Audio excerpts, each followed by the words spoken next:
Hi friends, எல்லோரும் எப்படி இருக்கீங்க? இன்றைக்கி என்னுடைய 2 டேஸ் vlog தான் ஷேர் பண்ண போகிறேன். ரொம்ப நாளாகிடுச்சு, கிட்டத்தட்ட 1 மந்த் ஆகிடுச்சு லாங் வீடியோ ஷேர் பண்ணி. ரொம்ப பிஸியாக போயிட்டுருக்கு. வீடு, ஆஃபீஸ், முக்கியமாக குழந்தை எல்லாத்தையும் டேக் கேர் பண்ணுறதுனால டேஸ் ஃபாஸ்ட்டாக ஓடுது. அது மட்டும் இல்லாமல் பிஸியாகவும் போயிட்டுருக்கிறதுனால வீடியோஸ் எடுக்கலாம் டைம் இல்லை. சார் வந்து ஹிந்தி கிளாஸ் போயிட்டான். குட்டி சார் தூங்கிட்டுருக்கார். ஸோ இந்த டைம் தான் ஃப்ரீயாக இருக்கும். அதனால் சமையலும் பார்த்துட்டு வீடையும் ஃபுல்லாக தொடச்சி விட்டு வெளியிலையுமே நல்லா வாஷ் பண்ணி விட்டேன். ஊர்லேருந்து வரும்போது முருங்கைக்கீரை எடுத்துகிட்டு வந்தேன். அதனால் இன்றைக்கி முருங்கைக்கீரை சாம்பார் தான். செம்ம டேஸ்ட்டாக இருந்துச்சு. சைடிஷ்க்கு சேப்பங்கிழங்கு வறுவல். சொன்னேன்னா கரெக்டாக வேலையை முடித்தேன். சாரும் எழுந்துட்டான். கொஞ்சம் நேரம் ஃபீட் பண்ணுறதுக்கு முன்னாடி அவரை வச்சுட்டு இந்த குழம்பெல்லாம் தாளித்து விட்டுட்டு அதுக்கப்புறம் அவருக்கு நல்லா ஃபீட் பண்ணேன். எனக்கு பெஸ்ட்டு ஹெல்ப்பர் யார் தெரியுமா? பேபி சிட்டரும் ஜெய் தான். சூப்பராக அவனோட தம்பியை பார்த்துப்பான். எந்த கம்ப்ளைண்ட்ஸுமே கிடையாது. ஃபீட் பண்ணி கொடுத்துட்டோம், டிவிக்கு முன்னாடி மேட்டை போட்டு விட்டோன்னா அம்மா தம்பி அழுகுறான், பசி இருக்கா மட்டும்தான் என்னை கூப்பிட்றான். மற்றபடி அவனே பார்த்துப்பான். ரொம்ப வருஷம் டேஸ் ஆகிடுச்சே அப்படின்னு கவலைப்பட்டாலும் ஒரு நல்ல விஷயம் நடந்திருக்கு. ஏன்னா அவன் அண்ணங்கிற பொறுப்பு இருக்கிறதுனால தானே பார்த்துக்கிறான். அதனால தான். ஸோ ஜெய்க்கு வந்து 5th மந்த் இருக்கும்போது இந்த மாதிரி நாங்கள் ஃபோட்டோஸ் எடுத்தோங்க. ஸோ அதே ஃபோட்டோ இன்றைக்கி குட்டி பையனுக்கும் எடுக்கணும்னு தான் கிளம்பியிருந்தோம். ட்ரெஸ்லாம் இல்லாமல் ஜுவல்ஸ்லாம் போட்டு அப்பப்பப்பா போதும்னு ஆயிடுச்சு. வீட்டிலலாம் பக்கன்னு சிரிச்சிட்ருப்பான். அங்கே ஸ்டுடியோ போனால் சிரிக்கவே இல்லை. என்ன பண்ணுறது, இப்போ தான் உட்காந்துருக்கிற ஸ்டேஜு. ஸோ எனக்கும் அந்த மாதிரி ஃபோட்டோ இருக்குது, ஜெய்யுக்கும் இருக்குது. அதனால குட்டி பையனுக்கும் ஒரு ஃபோட்டோ எடுக்கணுன்னு தான் போயிருந்தோம்.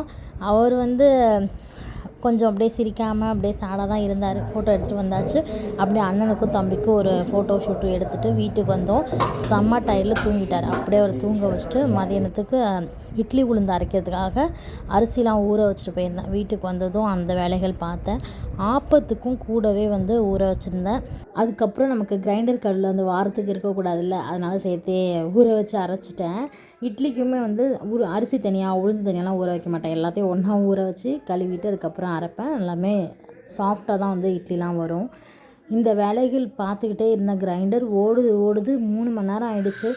சரி, அப்படியே ஒரு டீயை போட்டு குடிச்சிட்டு அதுக்கப்புறம் எடுத்த திங்ஸ்லாம் திரும்ப வீட்டில் வந்து அரேஞ்ச் பண்ணேன். இந்த மாலையெல்லாம் ஜெய்யிக்கு வந்து போட்டிருந்தது. திரும்ப ஃபோட்டோ எடுக்கும்போது கடையில் போய்ட்டு இந்த முத்து மாலை வாங்கிட்டு தான் போயிருந்தேன். சாருங்களும் தூங்கி ஏஞ்சிட்டாங்க. அதுக்கப்புறம் அண்ணனோட கொஞ்ச நேரம் கொஞ்சல்ஸு, விளையாட்டு இதெல்லாம் இருக்கும். அப்படியே நானும் நைட்டுக்கு டின்னருக்கு வந்து தோசை, மதியானம் வச்ச கீரை சாம்பாரே வச்சு அட்ஜஸ்ட் பண்ணி சாப்பிட்டோம். 2 பக்கெட் மாவும் அரைச்சாச்சு. ஆப்பத்துக்கு வந்து அப்படியே போட்டு விட்டேன். என்னோடய ஃபேஸில் பயங்கர டயர்ட்னஸ் இருக்கும். எப்படா உட்காருவோம் அந்த மாதிரி தான் இருந்தது. நானுமே தோசையெல்லாம் சாப்பிட்டேன். மாவு பட்டில் ஓடிட்டே இருந்துச்சு. நானும் அப்படியே சாப்பிட்டேன் உட்காந்து.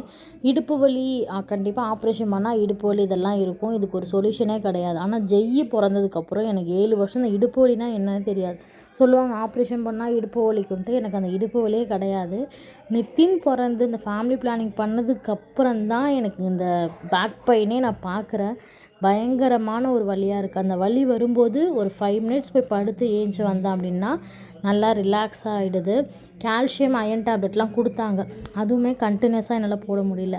என்னென்னா நம்மளோட அலட்சியம் தான். இன்றைக்கி போடலாம் நாளைக்கு போடலான்ட்டு தள்ளி வச்சுருந்தேன்னா கால்சியம் டேப்லெட் கண்டினியூஸாக போட்டால் கூட மேபி அந்த பெயின்லாம் இல்லாமல் கூட இருக்கலாம். கண்டினியூஸாக வாரத்தில் ஒரு 2 நாள் 3 நாள் தான் போடுறேன். மிச்ச நாள் போடலாம், சரி போ நாளைக்கு போட்டுக்கலாம் அப்படின்னு வந்துடுறேன். நிறைய பேர் என்னை ஷார்ட்ஸ் போட்டாலும் கேட்குறாங்க, எப்படி நீங்கள் ரெக்கவர் ஆனீங்க அவ்வளோ சீக்கிரத்தில் அப்படின்னு கேட்குறீங்க. சூழ்நிலைகள் தாங்க நம்மளை ரெக்கவர் பண்ணுறதுக்கு மைண்டை வந்து ஃபிக்ஸ் பண்ணுது. நம்ம மைண்டு ஒரு வேலையை செய்யணும்னு நமக்கு வந்து அலர்ட் கொடுத்துச்சுன்னா ஆட்டோமேட்டிக்காக நம்மளோட உடம்பும் வந்து அதுக்கு அடாப்ட் ஆகிடும். ஸோ என்னோடய பேபி டெலிவரி ஆகி 5 மந்த் ஆகுது. என்னால் நான் இப்போ எல்லா வேலையுமே செய்ய ஸ்டார்ட் பண்ணிட்டேன். மோஸ்ட்லி வெயிட்டு மட்டும் தூக்க மாட்டேன். மற்றபடி எல்லா வேலையுமே செய்ய வந்து ஆரம்பித்தாச்சு. நான் குழந்த பிறந்து 1 மந்த்லேயே வந்து ஸ்டார்ட் பண்ணிட்டேன். அதனால் எனக்கு பெருசாக இப்போ எதுவுமே தெரியலை. நிறைய பேர் செகண்ட் பேபி குழந்த பெற்றுக்கணும் அப்படின்னா மற்றவங்களாம் சொல்கிறாங்க, தயவு செஞ்சு பெற்றுக்காதீங்க. எல்லாருமே சொல்லுவாங்க, நான் பார்த்துக்கிறேன் பெற்றுக்கோ அப்படின்னு. ஈவன் நம்ம ஹஸ்பண்ட் கூட சொல்லுவாங்க. எங்களுக்கு செகண்ட் பேபி நாங்கள் பிளான் பண்ணும்போது இது ஆக்சுவலாக பிளான் இல்லை, ஒரு அன்பிளான்டாக தான் நடந்துச்சு. கன்சீவ் ஆகி வயிற்றில் 2 மாதம் இருந்தது எங்களுக்கு தெரியல. ஸோ டாக்டர்லாம் செக் பண்ணி வரும்போது என் ஹஸ்பண்ட் என்ன சொன்னாங்கன்னா, ஒன்றும் இல்லை, நீ வந்து பெற்று மட்டும் கொடு, நான் பார்த்துக்கிறேன், உனக்கு ஏன் சிரமம், நீ வந்து குழந்த பெற்கிறது லேடிஸால் மட்டும்தான் முடியும், அதனால தான் நீ இவ்வளோ வாய் பேசுகிற, பெற்று மட்டும் கொடுன்னாங்க. அதுக்கப்புறம் நான் தேடுறேங்க, யாரையுமே எனக்கு காணும். அப்படிலாம் இல்லை. என் ஹஸ்பண்ட் கொஞ்சம் டைம்லாம் பார்த்துப்பாங்க. அதுவும் நைட்டு வந்து நெத்தின்னு வந்து தூங்கவே மாட்டான். குழந்த பிறந்து ஒரு 4 மாதம் வரைக்கும் எனக்கு நைட் ஸ்லீப் சாலிடாக இருந்ததே கிடையாது. 2:30 மணிக்கு 3 மணிக்கு தூங்கும். அதுவரை நான் முழிச்சுக்கிட்டு தான் இருப்பேன். அப்போலாம் என் ஹஸ்பண்ட் நல்லாவே சப்போர்ட் பண்ணாங்க. 5th மந்த் ஸ்டார்ட் ஆனதுக்கப்புறம் இப்போது நைட்லாம் வந்து ஸ்லீப் கண்டினியூஸாக இருக்கிறதுனால இப்போ தான் எனக்கு அந்த போஸ்ட்மார்ட்டம் டிப்ரெஷன்லேருந்தே வெளில வந்தேன். இந்த போஸ்ட்மார்ட்டம் டிப்ரெஷன் அப்படிங்கிறது பார்த்திங்கன்னா, நமக்கு யாராவது சப்போர்ட் இருந்தால் அந்த டிப்ரெஷன் பெருசாகவே தெரியாது. நம்ம மட்டும் தனியாக குழந்தைய பார்க்கும்போது தான் இன்னும் டிப்ரெஷன் ஆகும். ஆசையாக பெற்றுக்கிட்டால் அந்த டிப்ரெஷன் தெரியாது. எல்லோரும் கம்பல்ஷன் பெக்கும்போது அந்த ஒரு டிப்ரெஷன் வரும். பட் எனக்கு ஒரு சைடு கம்பல்ஷன் இருந்தாலும் குழந்த மூஞ்ச பார்க்க எனக்கு ஆசையாக தான் இருக்குது. பட் என்ன பண்ணுறது, கடைசியில் நம்ம தானே இப்படி கஷ்டப்படுறோம் அப்படிங்கிற எண்ணம் வந்து எனக்கு டெய்லியுமே இருந்துகிட்டே இருக்குது. நெக்ஸ்ட் டே மார்னிங் உங்களோட பசங்களுக்கெல்லாம் இப்போது ஹாஃப் இயர்லி லீவ் இருப்பாங்கன்னு நினைக்கிறேன். பட் ஜெய்யோட ஸ்கூலில் வந்து ஹாஃப் இயர்லி லீவ் கிடையாது. அவனுக்கு PA5 அப்படிங்கிற ஒரு எக்ஸாம் தான் இருந்துச்சு. 2 லெசனாக தான் வச்சுருந்தாங்க. ஸோ அதனால் அவனுக்கு ஹாஃப் இயர்லி லீவ் கிடையாது. கிளாஸ் தான், ஸ்கூல் தான் போயிட்டுருக்கான். ஸோ அவனுக்குமே எனக்கு வந்து பார்த்திங்கன்னா மினி இட்லி வச்சு கொடுத்துட்டேன். காலையில் ஆப்பம் தேங்காய் பால் வச்சு 2 சாப்பிட்டு போயிட்டான். அவனுக்கு ஆப்பம்னா ரொம்ப பிடிக்கும்.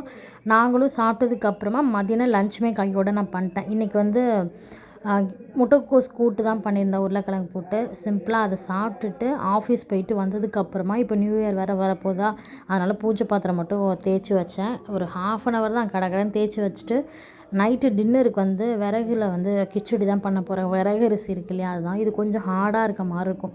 ஒரு 4 hours கிட்டே ஊறுனுச்சுன்னா ஒரு 3 விசில்லே வந்து நல்லா சாஃப்டாக வெந்திருக்கும். நைட்டு டின்னருக்கு பார்த்திங்கன்னா விறகரிசியில் கிச்சடியும் மதியானம் வச்ச முட்டைக்கோஸ் கூட்டையும் வந்து சூடு பண்ணியாச்சு. விறகரிசி கிச்சடிக்கு நல்லா காய்கறிலாம் போட்டு சூடாக சாப்பிட்டோம்னா நல்லா சூப்பராக இருக்கும். மதியானம் வந்து பூஜை பாத்திரம்லாம் விளக்கி வச்சேன் இல்லையா, அதுக்கெல்லாம் போட்டெல்லாம் வச்சு விளக்கெலாம் ஏற்றுனதுக்கப்புறம் மைண்டுக்கு அவ்வளோ ரிலாக்ஸாக இருந்தது. கண்டிப்பாக நிறைய நம்ம இந்த இயரில் வந்து கோ த்ரூ பண்ணியிருப்போம். நான் வந்து பார்த்திங்கன்னா யாரையுமே வந்து ஒரு டைமில் நம்பவே கூடாது. நமக்கு நம்ம மட்டும்தான் துணை அப்படிங்கிறத நான் இந்த இயரில் நல்லாவே புரிஞ்சுக்கிட்டேன். எனக்கு பெரிய லாஸ் அப்படின்னா எங்கள் அப்பாவை நாங்கள் இழந்தது எங்களுக்கு ஒரு பெரிய லாஸாக இருந்துச்சு. அதுக்கப்புறம் வந்து பார்த்திங்கன்னா நமக்கு வந்து யாரையும் நம்பக்கூடாது அப்படிங்கிறதுல நான் தெளிவாக இருந்தேன். எல்லாருமே பின்னாடி போய் நம்மளை பற்றி தப்பாக தான் பேசுவாங்க. யாருமே மூஞ்சிக்கு நேராக பேசுகிற தைரியம் கிடையாது. முதுகுக்கு பின்னாடி நம்மளை பற்றி என்ன தான் நல்லது பண்ணாலும் குறை பேசிக்கிட்டு தான் இருப்பாங்க. ஸோ அதெல்லாம் நம்ம நினச்சி ஃபீல் பண்ணோம் அப்படின்னா நம்மளோட ஆயுசு வரைக்கும் அதை நினச்சி ஃபீல் பண்ணணும். அதனால் அதை அப்படியே ஓரங்கட்டிட்டு நமக்குன்னு ஒரு குடும்பம் இருக்குது, நம்ம ஹஸ்பண்டு, நம்மளோட குழந்தைங்க இருக்காங்க. ஸோ அவங்கள நம்ம தான் பார்த்துக்கணும். நமக்கு வேறு யாரும் தேவையில்ல அப்படிங்கிற பாயிண்டில் மட்டும் நான் தெளிவாக இருக்கேங்க. முக்கியமாக அந்த சொந்தக்காரங்களை நம்பவே கூடாது. அது யாராக இருந்தாலும் சரி அப்படிங்கிறதுல இன்னும் நான் தெளிவாயிட்டேன்.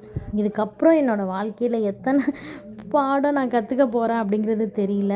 பட் இந்த இயரில் இதெல்லாம் தான் நான் ஃபேஸ் பண்ணது. முக்கியமாக அந்த சொந்தக்காரங்களை நம்பவே கூடாது. அவங்களால நமக்கு அம்மஞ்சல்லி பிரயோஜனம் கிடையாது. நம்ம உழைச்சா தான் நம்ம சோறு திங்க முடியும். அது மட்டும் இல்லாமல் நம்ம கொஞ்சம் முன்னேறிட்டோன்னா அவங்க படுற வயிற்றெரிச்சல் மாதிரி யாருமே வயிற்றெரிச்சல் படவும் மாட்டாங்க. அடிக்கடி உங்களுக்கு நீங்களே சுற்றி போட்டுக்கோங்க. அதுவே பெரிய திருஷ்டி. இதெல்லாம் தான் இந்த வருஷத்தில் நான் கற்றுக்கிட்ட பெரிய பாடம்.